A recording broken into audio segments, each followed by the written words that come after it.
I thought I was slipping out of the office unnoticed, until two women stopped me with a smile and said, "You're not getting away that fast." The office had already grown quiet by the time I packed up my bag. Fluorescent lights hummed overhead, casting long shadows on the empty desks, and I moved a little quicker than usual, hoping to slip out unnoticed. It wasn't that I didn't enjoy my coworkers' company. I did, but after a long day, silence and the cool night air felt like a gift I wanted for myself. My plan nearly worked. Nearly. I pressed the elevator button, watching the numbers descend, when a voice, low, steady, with the kind of tone that carries both command and amusement, stopped me in my tracks. "You're not getting away that fast." I turned, and there they were. Clara stood with her arms crossed, leaning slightly against the wall, her posture elegant without trying. At 43, she carried herself in a way that made people listen before she even spoke, composed, self-assured, with eyes that seemed to see straight through excuses. Beside her was Elena, a step closer, tilting her head with a smile that had just enough mischief in it to disarm anyone. She was 2 years younger than Clara, with an easy warmth about her, the kind of presence that made you feel like you'd been friends for years even if you'd only just met. Caught between them, I laughed softly, raising my hands as if I'd been caught red-handed. I was just heading out. Elena moved first, stepping closer, so her shoulder brushed mine as she peered at the bag slung over my arm. "We noticed," she said, her voice lilting with amusement. "But you're not escaping so easily. Not tonight." There was a faint trace of her perfume, something floral and light, and I suddenly became aware of the small distances. The way Clara's gaze lingered on me, calm and steady. The way Elena's hand hovered near my sleeve as though testing the idea of touching it. Clara pushed gently off the wall, closing the space with unhurried grace. "We've decided you owe us your company," she said. Her tone wasn't demanding, not really. It was measured, teasing, but with that underlying authority she carried everywhere. I glanced between them, unsure if this was a joke or something else entirely. My pulse quickened, though I couldn't explain why. "What if I had plans?" I asked, my voice half playful, half guarded. Elena's smile widened, her eyes sparkling as she leaned in just enough to make me feel the warmth of her nearness. "Then cancel them," she whispered. The elevator dinged behind me, but none of us moved. The sound only emphasized the stillness of the moment, the unspoken tension hanging between us. And that was when I realized I wasn't leaving unnoticed after all. I was being pulled into something I hadn't expected and wasn't sure I wanted to escape from. Clara and Elena didn't give me much of a choice, though if I'm honest with myself, I didn't resist too hard. Clara had that calm insistence in her voice, the kind that made declining feel impossible, and Elena's laughter, light, effortless, was already softening my hesitation. We ended up at a lounge just down the block from the office, a place I'd walked by dozens of times, but never once stepped inside. From the street, it looked unassuming, but the moment the door opened, I was greeted with dim golden lighting, soft jazz humming from unseen speakers, and the rich, warm scent of aged wood and wine. They led the way, Clara steady and purposeful, Elena brushing her hand lightly against my arm as if to keep me close. I followed, feeling like I was being drawn into their rhythm without ever quite agreeing to it. The hostess smiled knowingly when Clara asked for a table, guiding us toward a booth tucked in the back. Clara slid into the seat with graceful composure, her blazer slipping from her shoulders as she settled in. Elena sat beside her at first, but after a playful glance at me, she shifted around to my side instead. "I like good company on both sides," she teased, her voice lilting as she slid in close enough that her knee brushed mine beneath the table. I laughed nervously, grateful for the dim light that surely hid the heat rising in my face. Clara caught the reaction, though. Her eyes, calm and steady, lingered on me as if she was trying to read every flicker of thought. She didn't smile right away, but when she finally did, it was slow and deliberate, the kind of smile that makes you feel noticed. Drinks arrived. Clara ordered a glass of deep red wine without hesitation. Elena went for something bright and citrusy, and I settled on a beer, though I suddenly felt boyish and out of place compared to their effortless sophistication. Conversation flowed easily, though not without moments that made me pause. Elena leaned in whenever she laughed, her hand brushing my arm as if it were the most natural thing in the world. The warmth of her touch lingered long after. Clara, in contrast, didn't touch at all. She didn't need to. Her presence was enough, her gaze steady, her voice smooth as she asked me about my plans, my ambitions, the things I didn't usually talk about outside close company. I found myself answering more openly than I expected. The clink of glasses, the murmur of conversations around us, the softness of the jazz. It all faded until it felt like just the three of us suspended in a small, golden-lit corner of the world. Every so often, I caught myself wondering what this was. Two women from the office, older, confident, undeniably captivating, sharing a table with me like we were more than co-workers, more than colleagues. And yet, sitting there between them, with Elena's laughter brushing against my ear and Clara's quiet eyes pulling me deeper, I realized something unsettling. I didn't want the night to end. The lounge had thinned out by the time our second round of drinks arrived. Conversations that once buzzed around us had quieted to a few scattered voices, and the soft jazz playing through hidden speakers filled the space between our words. The shadows grew deeper, the light more forgiving, and I felt the night leaning closer, as if urging us toward honesty. Clara was the first to break the surface. She set her glass down carefully, tracing the rim with her fingertip before speaking. "You know," she said, her voice low and steady, "people think I'm unshakable." She paused, as though testing the weight of the words. "But that's only because I don't let them see when I'm tired, or when I've lost more than I like to admit." Her eyes were on the glass, but the way her voice softened told me she wasn't speaking to the wine. She was speaking to us. To me. For a moment, the image I'd always had of Clara, the composed professional, untouchable, perfectly in control, flickered, and in its place was something far more human. Vulnerable, but strong for admitting it. Elena shifted in her seat, her expression tender. She reached across the table, resting her hand briefly on Clara's wrist before pulling it back. The gesture was small, but it carried years of understanding between them. Then, as though the silence had granted her permission too, Elena sighed and leaned closer to me. "Confidence is tricky," she said, her voice quieter now, stripped of its playful edge. "People see me laughing, teasing, filling the room with energy, and they assume I'm fine, that I don't need anyone to really see me. But sometimes," her words trailed off, and she gave a small shrug, eyes meeting mine. "Sometimes it feels like I'm invisible when it matters most." Her admission landed heavier than I expected. There was still a smile on her lips, but it didn't reach her eyes. For the first time since we sat down, I sensed the depth behind her warmth, a kind of loneliness she carried beneath all the brightness. I didn't know what to say, but something in me wanted to. So I leaned forward, resting my elbows on the table, careful not to break the fragile atmosphere. "I don't think either of you could ever be invisible," I said quietly. "Not to me." The words surprised even me, but they hung there between us, undeniable. Elena's lips curved into a softer smile, one touched with gratitude. Clara finally looked up, her steady gaze meeting mine, and in that moment, her composure wasn't a shield. It was trust, allowing me to glimpse the woman beneath it. The air between us shifted. It wasn't about work anymore, or casual drinks after hours.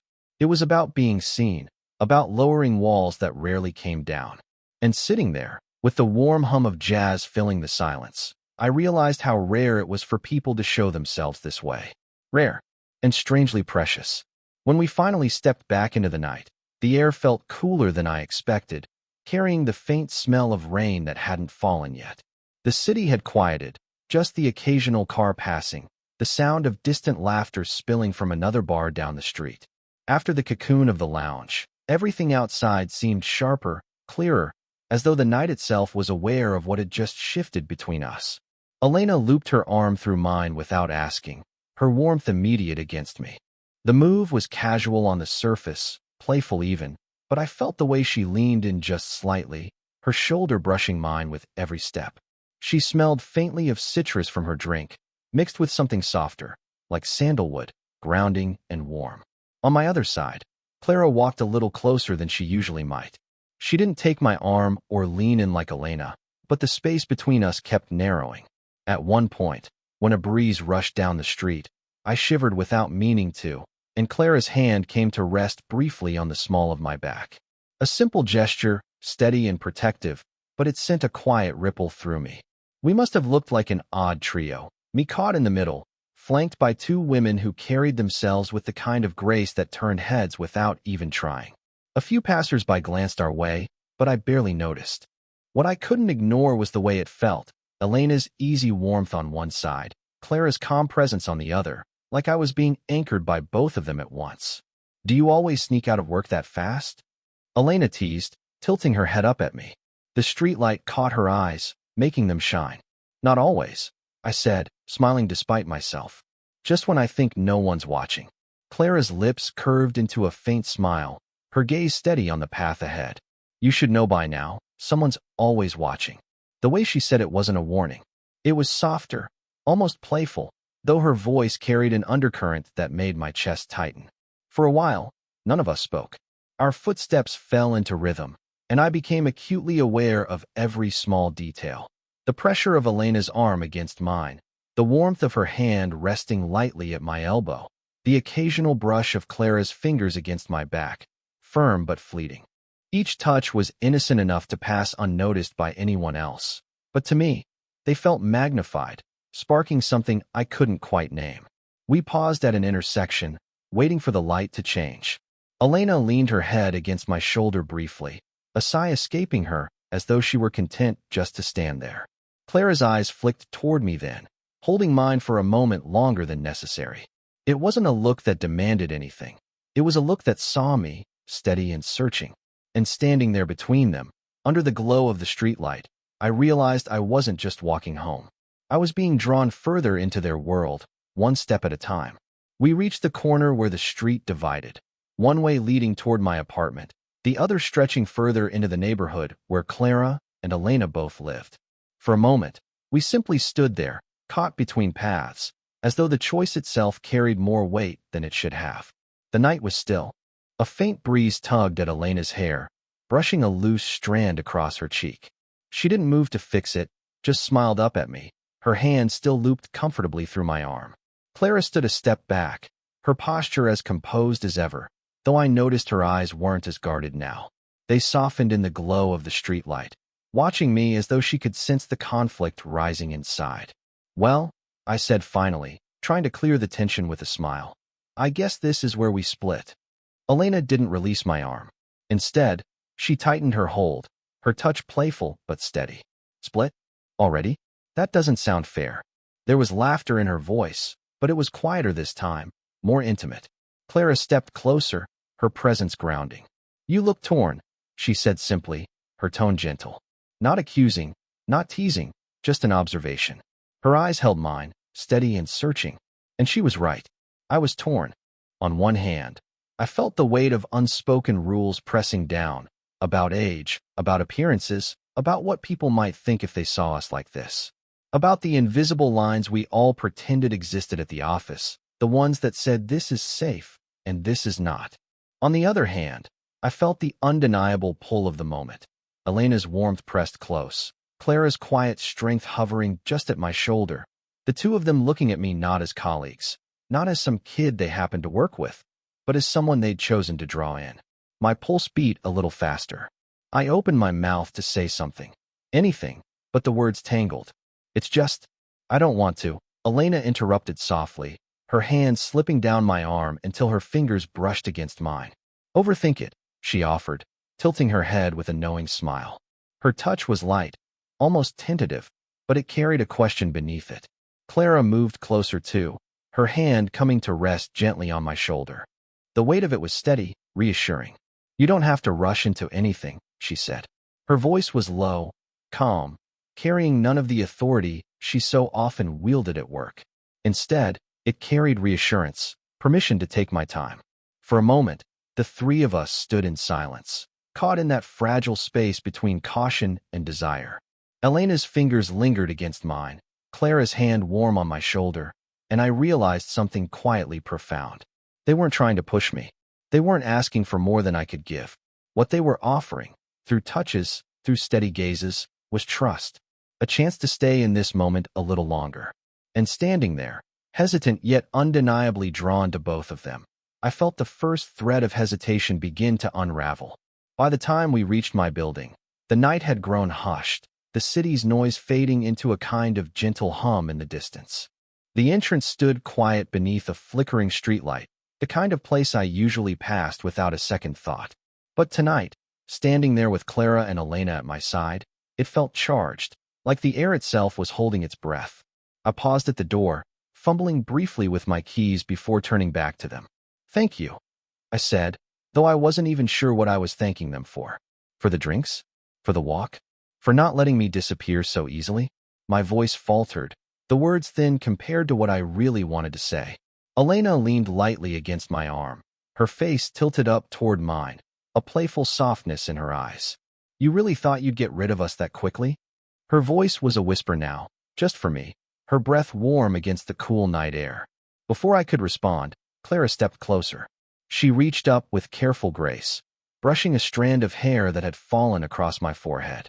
The gesture was simple, but the touch of her fingertips, steady, unhurried, sent a quiet shiver down my skin. She lingered for a heartbeat longer than necessary, her eyes meeting mine with a calm intensity. I felt caught between them in the best possible way. Elena's warmth pressed into my side, Clara's touch feather-light, but grounding. My heart thudded harder than I wanted to admit, and for a moment, I didn't know what to do with my hands, with my voice, with myself. Elena slipped her hand into mine then, her fingers intertwining slowly, as if giving me time to pull away. I didn't. The warmth of her palm against mine felt like an anchor, drawing me further into the gravity of the moment.